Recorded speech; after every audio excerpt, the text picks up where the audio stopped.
ከስብስባችን ውስጥ ከጓደኝነት ህብረታችን ውስጥ የማይስቀው ብቸኛው ሰው እሱ ነበር እና ሁልጊዜ ሳየው ገረም ነበር። ያን ሁዲ ጥቁር ሹራቡን አድርጎ ኮፍያውን ደፍቶ ሁልጊዜ ይመጣል። ምንም ቀልድ አያስቀውም። ምንም ሶሻብል አይደለም። ያ በጣም ትኩረቴን እየሳበው ሲመጣ ደወልኩለትና ላገኝ አልኩት። አወራሁት። ውስጤ አለቀሰ። በጣም ከባድ ነበር። ምክንያቱም ዙሪያችን ያሉ ሰዎች ያላስተዋልናቸው በጣም ብዙ ህመሞች እንዳሉ የተረዳሁት ከዛ ቀን ጀምሮ ነው። በነጋውታ ለዚህ ጓደኛዬ ጠዋት ጠዋት ሁልጊዜ ተስፋ የሚሰጥ የእግዚአብሔር ቃል ቴክስት ማድረግ የጀመርኩት። እያደገ እሱም ለጓደኞቹ ሼር እያደረገ 10 ደረሱ። ስለዚህ የተለመደ የማገኘው ፊድባክ ጥሩ የሆነ ሲመጣ ከ10 ወደ 20 እያለ እኔም ደግሞ በየቀኑ ጠዋት ጠዋት ቴክስት መላኩን ቀጠልኩ።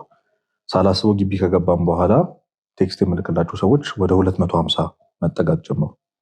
ከዛ ውስጥ በጣም የማስተውለውና በጣም የሚደንቀኝ አንድ ነገር ቢኖር ቢያንስ ከ200ዎቹ መቶዎቹ የሚሆኑ ግማሽ ፐርሰንቱ የሚመልሱልኝ መልስ ተመሳሳይ ነበር። አብረኸኝ ነው ወይ ያልከው? ማን ነው የውስጤን የነገረህ የሚል ነበርና በዚህ ምክንያት ወይም በዚህ ኤክስፔሪየንስ ያስተዋልኩት አንድ ነገር ቢኖር ሁላችንም ወጣቶች ስትረግል የምናደርግባቸው ጉዳዮች ኮመን እንደሆኑ፣ በተለይ ደግሞ የዚህ የኔ ትውልድ ወጣቶች ማለት ነው። ለዛ ነው በዚህ ቻናል በዩቲዩብ ቻናል በረጅም ቪዲዮዎች መምጣት ያስፈልገው። ስለዚህ በሚቀጥሉት 8 ሳምንታት ውስጥ እግዚአብሔር ቢወድና ቢፈቅድ ይህ ትውልድን እያሰቃየ ያለው በተለይ ደግሞ በእኔ እድሜ ያሉ ወጣቶችን እያሰቃየ ያሉ 7 ኮመን የሆኑ ነገሮችን አንስተን እነጋገራለን በዚህ 7 ሳምንታት ውስጥ። እነዚህ 7ቱ ትምህርቶች ለ8ኛው ግባት ይሆናሉ። 8ኛውን መጨረሻ ላይ እግዚአብሔር ሲፈቅድ እናየዋለን። ስለዚህ እነዚህን 7ቱን ኮንተንቶች ዛሬ አብራራላችኋለሁ። የመጀመሪያው ኤፒሶዳችን የሚሆነው ወይም ቀጣይ ሳምንት የምንመለከተው ትምህርት ወይም ጉዳይ የታመመው ትውልድ ይሰኛል። ትውልዳችን ከነበረው ትውልድ አባቶቻችን ከነበሩበት ከኖሩበት በጣም በተለየ ትልቅ ምቾት ያለው በቴክኖሎጂ የሰለጠነ ከምንም ነገር በላይ በብዙ ምቾቶች የሚኖር ግን ድሮ ከነበረው አንኮንፈርተብል ነገር ይልቅ ውስጡ ሰላም የሚነሳውና በብዙ የሚጨነቅ ብዙ ወጣቶች ራሳቸውን የሚያጠፉበት ብዙ ወጣቶች ከእግዚአብሔር የራቁበት ትውልድ ሆኗል። ለምን? እንዴት? ያጋፕ እንዴት ተፈጠረ? ከአባቶቻችን ወይም ከዚህ በፊት ከነበሩት ሰዎች የኛ ትውልድ በምንድን ነው የሚለየው? የዘንድሮ ትውልድ እያሉ ወላጆቻችን አባቶቻችን የሚያማሩት ስለምንድን ነው? ምንድን ነው ሀፕን ያደረገው? የቱ ጋር ነው ጋፑ የተፈጠረው? እሺ ማምለጫውስ ወዴት ነው? መፍትሄውስ ምንድን ነው የሚለውን በመጀመሪያው የሳምንት ትምህርታችን እንከታተላለን። ይሄ ለሁሉም ከሚቀጥሉት ሳምንታት ትምህርቶቻችን በጣም አስፈላጊና ወሳኙ ነጥብ ሆኖ የሚነሳው ትምህርት ነው። እንደ ትውልድ እንደ ወጣት ምንድን ነው የሆን ነው የሚለውን ማወቅ በጣም ወሳኝ ስለሆነ ሰው እዚህ ምድር ላይ ሊጠይቃቸው የሚችሉ ጥያቄዎች 3 ናቸው። እንዴት፣ ለምንና ምን። ስለዚህ ምንድነው እየሆነ ያለው ግልጽ ነው፣ እናውቃለን። እንዴት እየተደረገ ነው ያለው፣ እንዴት ነው አፌክት እየተደረገ ነው ያለው፣ እንዴት ነው እያዘን ያለው ነው የሚለው ደግሞ በጣም ግልጽ ነው። በጣም ወሳኙና ትክክለኛው ጥያቄ ግን ለምን የሚለው ጥያቄ። ሰው ለምኑን ካወቀ የትኛውንም እንዴት መፍታት ስለሚችል ማለት ነውና በመጀመሪያው ሳምንት የምናየው ኤፒሶዳችን ወይም ትምህርታችን የታመመው ትውልድ ይሰኛል። በሁለተኛው ሳምንት የምንመለከተው ደግሞ ማህበራዊ ሚዲያ ወይም ሶሻል ሚዲያ የዘመኑ ጣዖት ማለት ነው። ስለዚህ ጉዳይ እንግዲህ ሁላችንም ወጣቶች ሪሌተብል ነን ብዬ አስባለሁ። ያለሱ መሄጃ የለንም፣ እሱን የማይጠቀም ማንም የለም ማለት እስከምንችል ድረስ አፌክት ያደረገን ሌላኛው ጌታ ተብሎ መጠራት እስከሚችል ድረስ ከገንዘብ ድረስ መተካከያ የሆነ በጣም ወጣቱን በዘመናችን በትውልዳችን አፌክት እያደረገ ያለ ነገር ነው ሶሻል ሚዲያ። ስለሱ ደግሞ በሁለተኛው ሳምንታችን ምንድነው ያመጣው ጣጣ፣ ጥቅሙስ ምንድነው፣ ክፋቱ ምንድነው፣ ሶሻል ሚዲያ ሱሰኞች እንዴት ነው መላቀቅ ያለብን፣ ችግሩን ከተነጋገርን በኋላ መጨረሻ ላይ ደግሞ መፍትሄውን አንስተን እንነጋገራለን። የሁሉም ሳምንታት ትምህርቶች ተያያዥነት አላቸው ለ8ኛው ሳምንት ማለት ነው። ስለዚህ በሁለተኛው ሳምንት የምንመለከተው ትምህርታችን ሶሻል ሚዲያ የሚለውን የሚያጠነጥን ይሆናል። በሶስተኛው ሳምንት ደግሞ የምናየው ከዚሁ ከሶሻል ሚዲያ መጠቃት ጋር ተያይዞ የሚመጣው የአብዛኞቻችን ወጣት ፈተና የሆነው ዲፕሬሽን ወይም ድባቴ ነው። በሀገራችን ከ4.4 ሚሊዮን በላይ የሚሆኑ ወጣቶች በዚህ በሽታ ይጠቃሉ። ክፍል ውስጥ ዘግቶ ማሳለፍ፣ ሰዎችን ማናገር አለመፈለግ፣ ከ6 ወር በላይ የቆየ ዲፕሬሽን ፈተና በወጣት ላይ እንኳን አድሮ ሊታከም ሲገባው ግን እኛ በሽታ እንደሆነ ወይም ደግሞ እየተጠቃንበት ያለ ነገር እንደሆነ ሳናውቅ አብሮን ዘልቋል ማለት ነውና በዚህ በሶስተኛው ሳምንታችን ትምህርት ዲፕሬሽንን ችግሩ እንዴት እንደሚመጣ ለምን እየተፈጠረ እንደሆነና ከአባቶች እይታ ከመጽሐፍ ቅዱስ እይታ አይተን እንማማራለን። በአራተኛው ሳምንት ሁላችንም ልናወራበት የሚገባው ክፉ ልማድ ወይም ሱስ ደግሞ ይዘን እንመጣለን።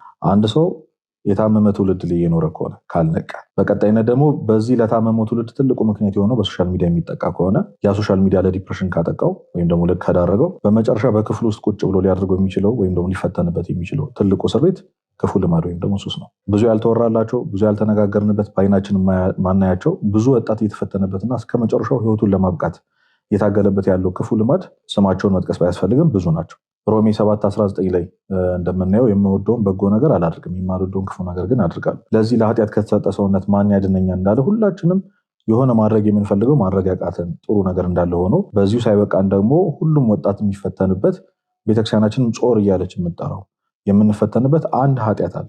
ማድረግ ሳንፈልግ የምናድርገው ምለን ተገዝተን አላድርገውም ብለን ስለተስለን ሊሆን ይችላል።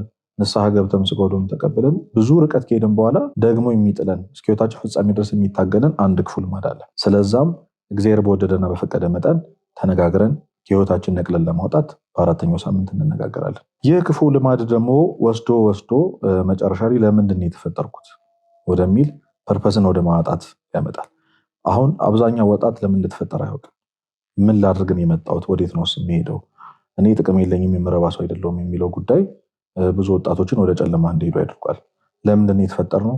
እግዚአብሔር ለምንድን ነው ያመጣን? ስፔሲፊክሊ እኔ ለምንድን ነው የፈጠረኝ? ስማችንን የጠራን መክሊቴስ ምንድን ነው? ፐርፐዚ ምንድን ነው? እዚህ ምድር ላይ የዚህ ሁሉ ስቃይ፣ የዚህ ሁሉ ኢልነስ ፔን መጨረሻው ምንድን ነው? የሁሉ ነገር ማሳለፍ ለእግዚአብሔር ጥቅሙ ምንድን ነው የሚለውን ነገር እንነጋገራለን። ፐርፐዛችንን እንፈልጋለን። መክሊታችንን ቆፍረን ከቀበርንበት እናወጣለን። የህይወቱን ዓላማ ያልተረዳ ሰው፣ እግዚአብሔር ለምን እንደፈጠረው ያልተረዳው ሰው መጨረሻው የሚሆነው ከማህበረሰቡ ጋር መጣላት ወይም መጋጨት ነው። ስለዚህ በስድስተኛው ሳምንታችን የምንመለከተው ሶሻል ላይፍ ይሆናል። ለአብዛኛው ወጣት ተስፋ መቁረጥ፣ ለብዙዎቻችን የጨለማ ህይወት ውስጥ መግባት፣ የእግዚአብሔርን ምሕረት፣ ፍቅር መጠራጠር፣ በተለይ ደግሞ ወደ ቤተክርስቲያንና ወደ እግዚአብሔር እንዳቀርብ ካደረጉን የመጀመሪያውና ትልቁ ምክንያት ብለን የምንጠቅሰው ማህበራዊ ህይወታችን ነው። በዚህ ውስጥ እናት አለች፣ አባት አለ፣ ቤተሰብ አለ፣ እጮኛ፣ ሚስት፣ ባል አለ። ሁላችንም ኤክስኪውዝ ማድረግ የምንችላቸው የምናቀርባቸው ትራውማዎች አሉብን። የኋላ የቤተሰባችን ጠባሳዎች አሉ። የተነገረን ልናምን የማይገባው ብዙ ክፉ ቃላቶች ከቤተሰቦቻችን ተነግሮ ሊሆን ይችላል። ከማህበረሰባችን ተምረን ሊሆን ይችላል።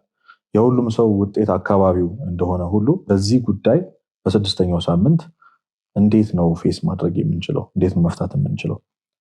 ከማህበረሰባችን ጋር እንዴት ነው መኖር የምንችለው የሚለውን እግዚአብሔር በፈቀደ መልኩ እናያለን።